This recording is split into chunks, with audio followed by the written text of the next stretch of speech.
shall ye touch it, lest ye die.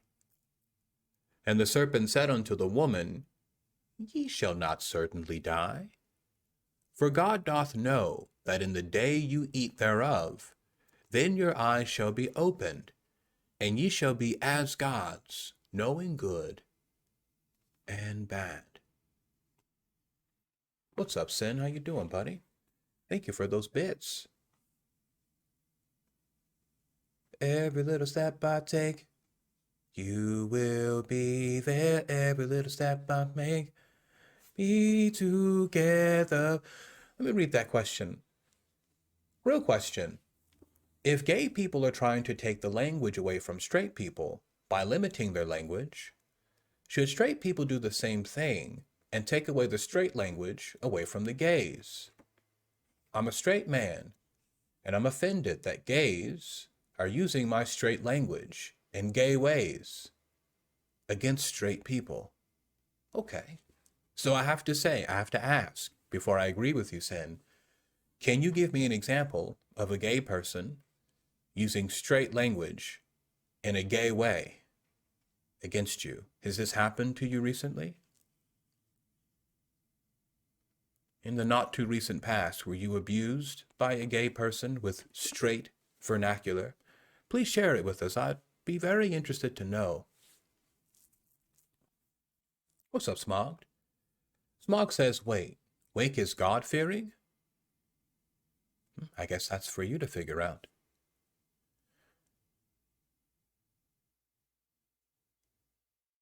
So whether you are a Christian or not, I'm sure you know this story.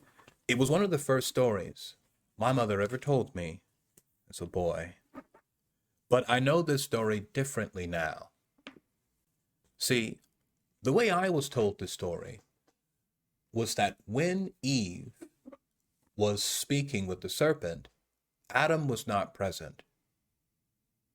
In fact, I was told something beyond that. I was told that this was really all Eve's fault, because Eve was the one that got tricked by the snake, right? And it was only because of her mistake that Adam likewise took and ate from the tree. Does anyone else here share a similar tradition when it comes to this story? Was anyone else here told this story in a similar way, that basically it was the woman's fault? The woman got tricked by the snake. Adam wasn't there. The woman was alone, and she fell for it. Silly women, right? Silly, silly women. From the very beginning, been getting us in trouble. Were you told that too? Silly women, silly girls. From the very beginning, not listening. Going against the man. You see what happens when you don't listen to us? Is that what you were told? Silly girls. Where would you be without us? You're the one that got us into this mess. If you were told something like that in regards to this story, give me a 1 in the chat. Was that your tradition? If it was,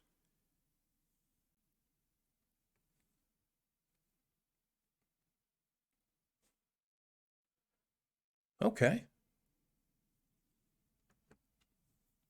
Okay, looks like some of you all felt that way. Mambo Queen says, subjugate us. Do you need husbanding? Well, Mambo Queen, are you saying you need a man to take control, to give you structure, to give you order, and to give you discipline? That's the same as asking for a husband. Is that what you need? Non-authority says, hey, Beastman. Hey, authority. To be honest, I think it's a bit sexist. The way the story was written, like, look, a dumb, silly woman. We men could have never been tricked that way. Okay, now that you have that in your mind, let's read the story again, okay? And I want you to pretend that no one ever told you that this was the woman's fault, okay? I want you to pretend that no one had ever given you that commentary I just shared with you. I'm asking you to try your best to read this again with fresh ears. Okay, notice what it says. Now the serpent was more subtle than any beast of the field which the Lord God had made. And he said unto the woman, hath God said, Ye shall not eat of every tree of the garden? And the woman said unto the serpent, We may eat of the fruit of the trees of the garden, but of the fruit of the trees which is in the midst of the garden, God hath said, Ye shall not eat of it, neither shall ye touch it, lest ye die. And the serpent said unto the woman, Ye shall not surely die. For God doth know that in the days you eat thereof, then your eyes shall be opened, and ye shall be as gods, knowing good and evil. And when the woman saw that the tree was good for food, and that it was pleasant to the eyes, and a tree to be desired to make one wise, she took of the fruit thereof, and did eat, and gave also unto her husband with her, and he did eat. And the eyes of both were opened, and they knew that they were naked, and they sewed fig leaves together, and made themselves aprons. Okay. Based on what you just read, is there any indication, any reason to believe that Adam was not standing right there with Eve during this entire discussion? Now, you were told that Adam was not here, that this happened to the woman. But notice what it says right there in verse 6. It says, And when the woman saw that the tree was good for food, and it was pleasant to the eyes, and a tree to be desired to make one wise, she took of the fruit thereof, and did eat, and gave also unto her husband with her, and he did eat. So there's no indication from this text that Eve was deceived all by herself. It's given from her perspective, but there's absolutely no reason to believe that Adam was not standing there with her the entire time. But how were you told the story? Bigford says, you're skipping over Genesis 3:12 through 13. Well, I haven't skipped anything. I just read from 1 through 6. Well, 1 through 7. But you want to go 12 through 13?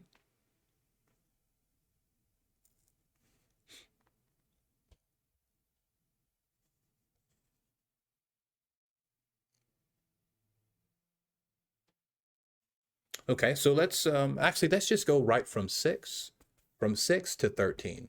Let's just continue reading the text. It says, beginning in verse 7, it says, And the eyes of both of them were opened, and they knew that they were naked, and they sewed fig leaves together, and made themselves aprons.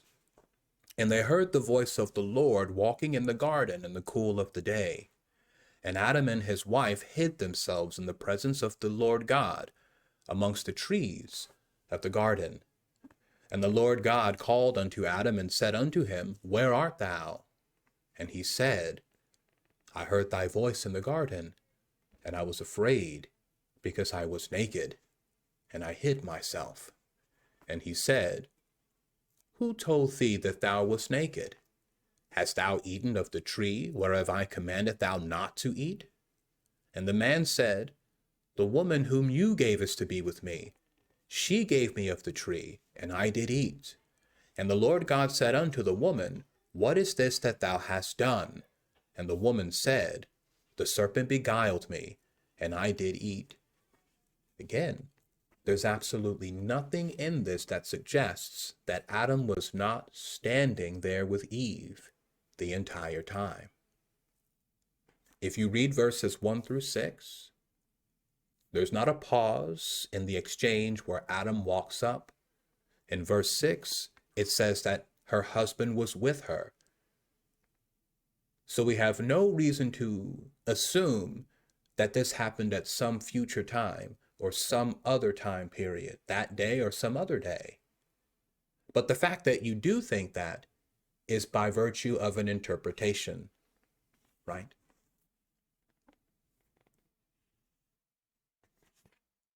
It's been interpreted that way, that the woman did this, that Eve was the innocent, that Adam was the innocent party.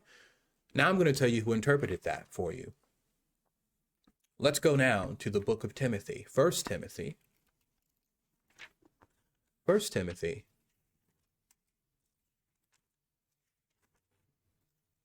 chapter 2, and we'll read verse 14. Actually, we're going to start in verse 9. Okay, now we're going to read from the words. Okay, we're going to read from, Pickford says, she says the serpent beguiled me, not beguiled us. Well, what do you think? Was Adam tricked? I mean, you're listening to what she's saying. You're looking at Adam and Eve. I mean, let's look at this in context. Adam and Eve just did something wrong, and God is holding them to account. And they're making excuses. That's what they're doing. We cannot take the excuses that Adam and Eve are making when they're being confronted about a choice they made and use that as gospel. Well, I mean, it's easy to say, this happened. You're being confronted. You're clearly lying, just like Adam was. Adam took no responsibility. He said the woman made me do it. He was lying. That's why he was punished. He told a lie. He did this on purpose. He did it deliberately. I mean, if he didn't, it would have been unjust for God to punish him. Now let's read from Paul. Let's go to 1 Timothy chapter 2 and verse 14. Now notice what Paul says. Paul says this, in like manner also, that women adorn themselves in modest apparel, with shamefacedness and sobriety, not with broided hair, or gold, or pearls, or costly array, but which becometh women professing godliness, with good works. Let the woman learn in silence, with all subjection.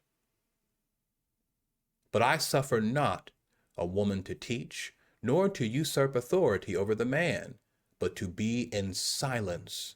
For Adam was formed first, then Eve, and Adam was not deceived, but the woman being deceived was in transgression. So who is it that put it in your mind that Adam was innocent and Eve was guilty? Well, it was the father of Christianity himself, Paul.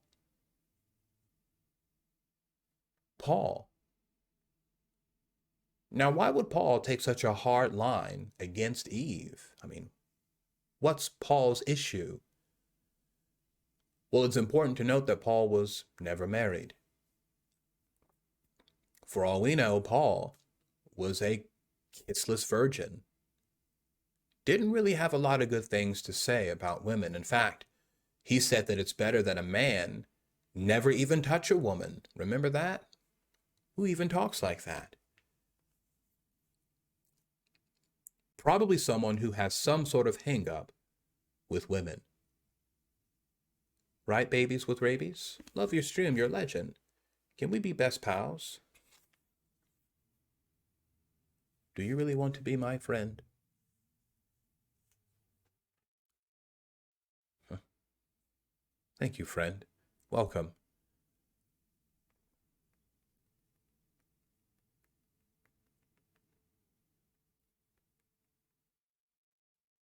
We're talking about women. We're talking about Jesus. But right now we're talking about the founder of Christianity, Paul. Yes, friends, Jesus Christ did not start a religion. Jesus Christ did not start Christianity. Christianity was started by another man by the name of Paul. But what's more interesting about this is the fact that Paul never met Jesus. But yet he spearheaded the creation of a religion that bears his name. And maybe this explains why we get so many things wrong. Because this religion was created by a man who never met Jesus. Ain't that strange? Do you think that's odd? I've never met Muhammad Ali. But imagine if I started a religion in his name. It would be weird. You would have a lot of questions for me. Validly so. Paul never met Jesus? No. Paul never met Jesus Christ. Never. He said he had a vision of Jesus Christ. But we have reason to doubt that story because the two times that story is told in the Bible, he tells it two very different ways. Sometimes I think Paul was trolling us when it came to that.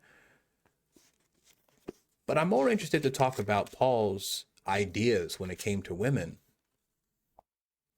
Let's talk about the founder of this religion, Paul. How did Paul feel about women? Well, let's go to 1 Corinthians. 1 Corinthians. 1 Corinthians chapter 7. And we're going to start with verse 1. Now concerning the things whereof ye wrote unto me, it is good for a man not to touch a woman. Okay, so off jump. Who here agrees with Paul? Is it best for a man to live his life without the trouble of women? If you think so, if you agree with Paul, give me a 1 in the chat. Prince Obama, no women after all them cheeks you've been clapping in Denmark? You're saying you don't want to clap no more cheeks in Denmark? I don't believe you. You don't think you're better for having clapped those cheeks? I don't believe you.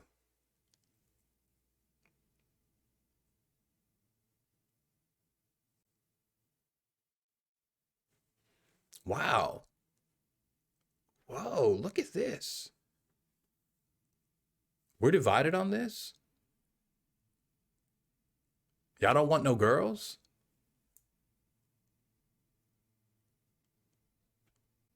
Y'all don't want no women?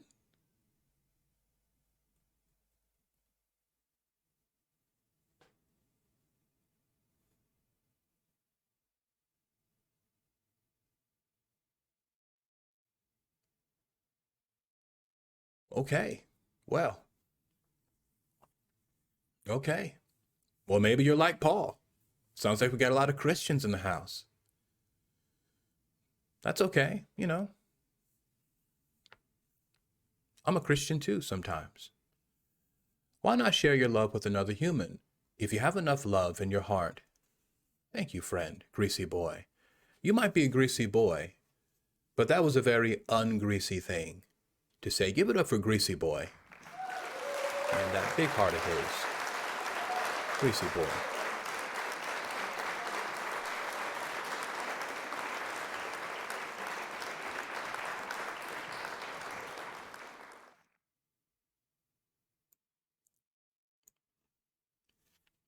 Give me a 1 in the chat if you love beautiful women.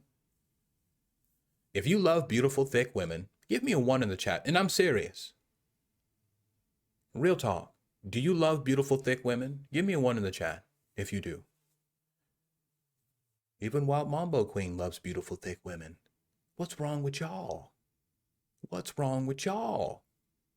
What's wrong with y'all?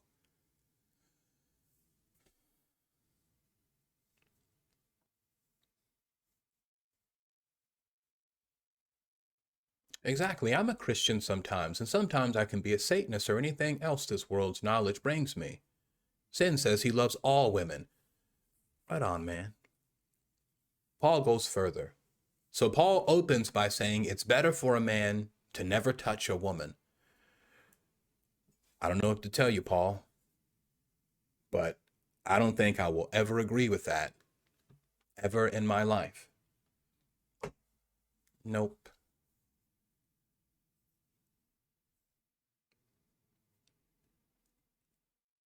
He goes on, he says, nevertheless, to avoid fornication, let every man have his own wife, and let every woman have her own husband.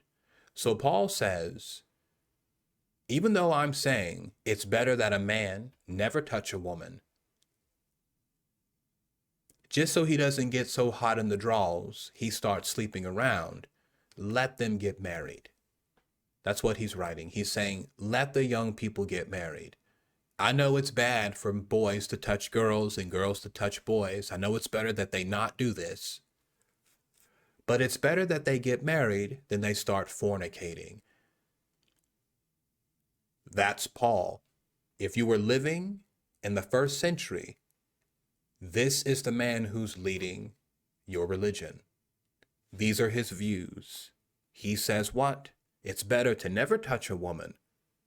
But we don't want these kids, having sex with each other, so just let them get married.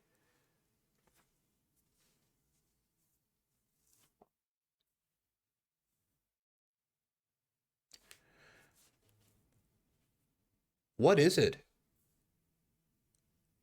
about Christianity? Haven't you noticed that about Christianity? Just in general, Christianity just sort of seems to be anti-sex, doesn't it? When you think about Christianity, contemporary Christianity, traditional Christianity, it seems as if it's always been at odds against human sexuality in some way. And even when it comes to healthy human sex between a man and a woman, it still has a lot to say. And most of what it has to say is negative. Well, now you know why. The man who started the religion, these were his ideas. He said it's better that a man never even touch a woman.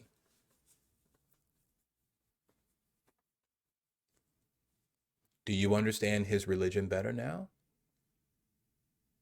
This is the man it came from. What we're doing, gentlemen, there's a technical name for what we're doing. If you know the technical name for what we're doing, I will gift you a sub.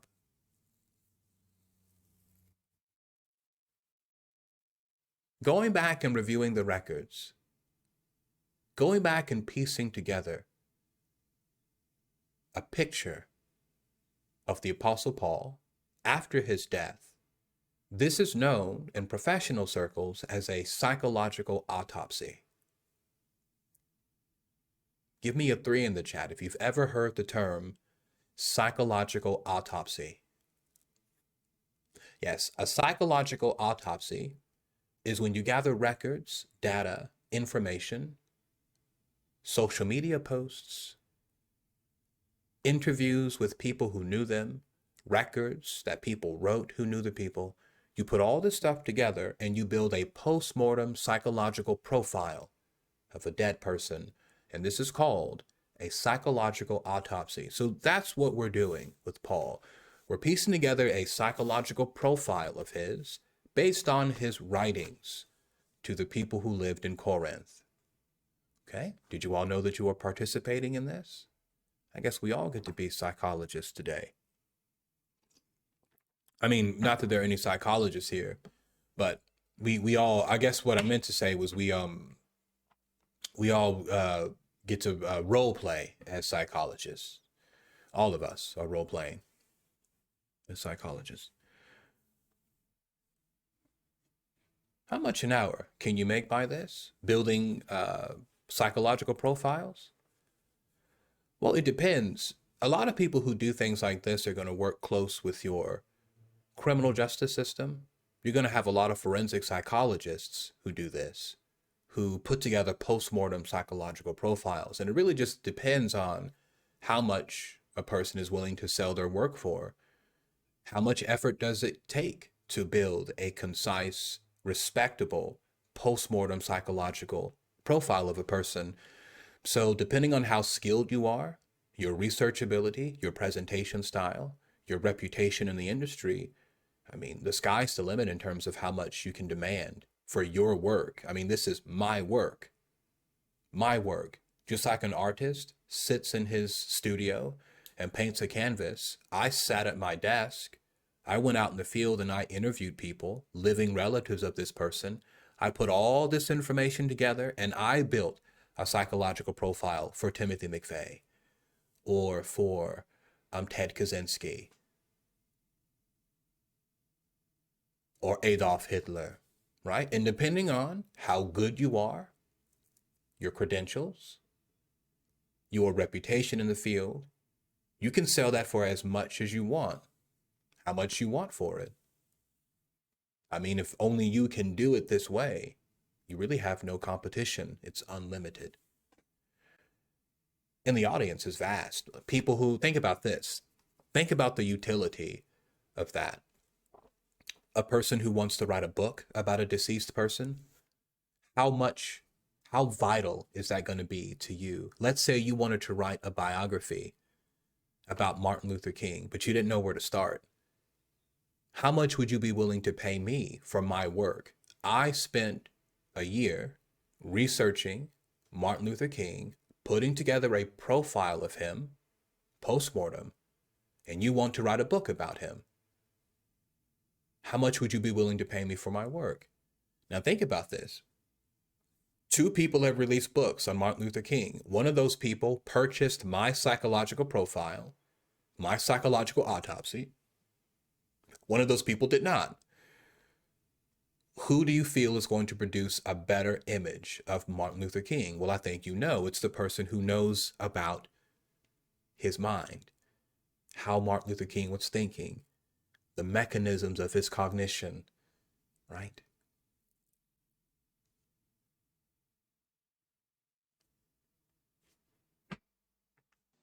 Bruh, look at this dude. Doing history? Up close, we're doing Christianity.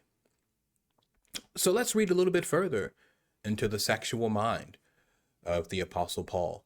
Maybe we'll make this a weekly thing where we get together and we conduct psychological autopsies on historical figures. I think we do that already just by default, just by having so much conversation about these persons.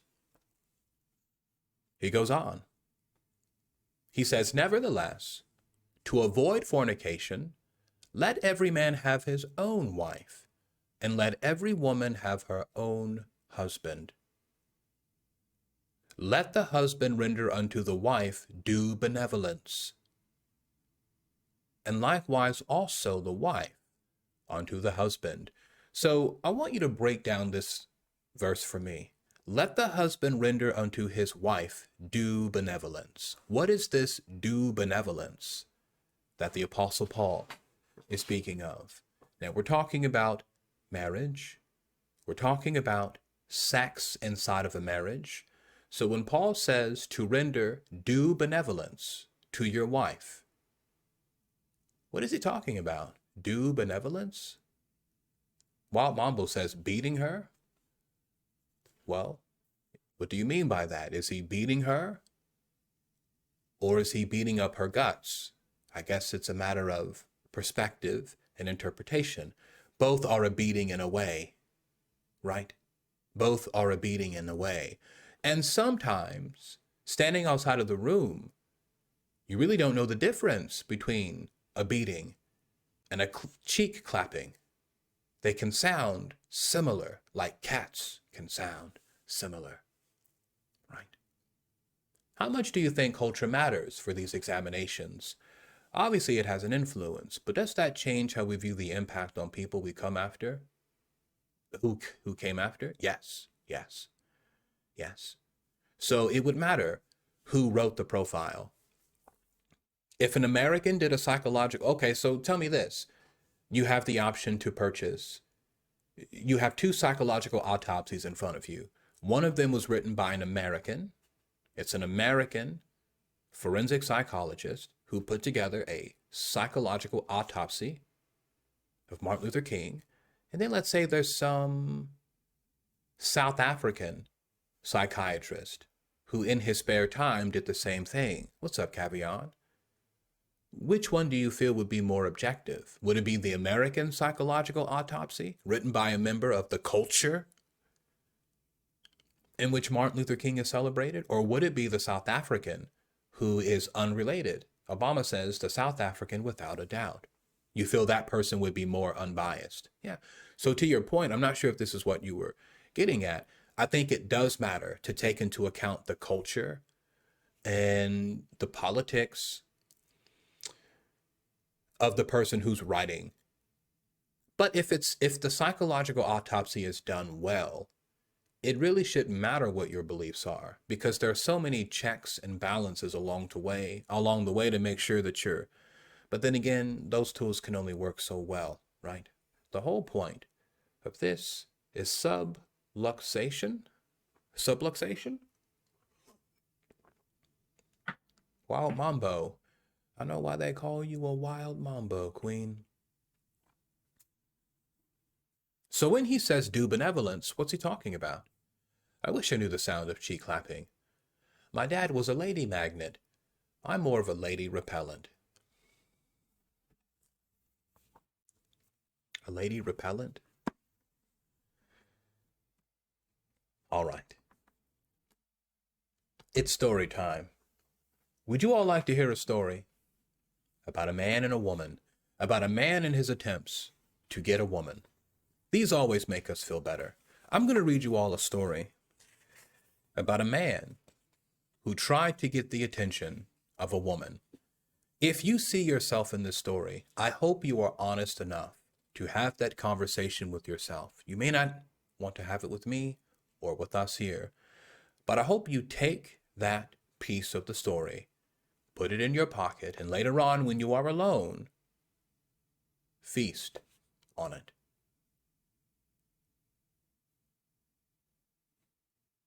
All right, Sin, you be safe out there, buddy.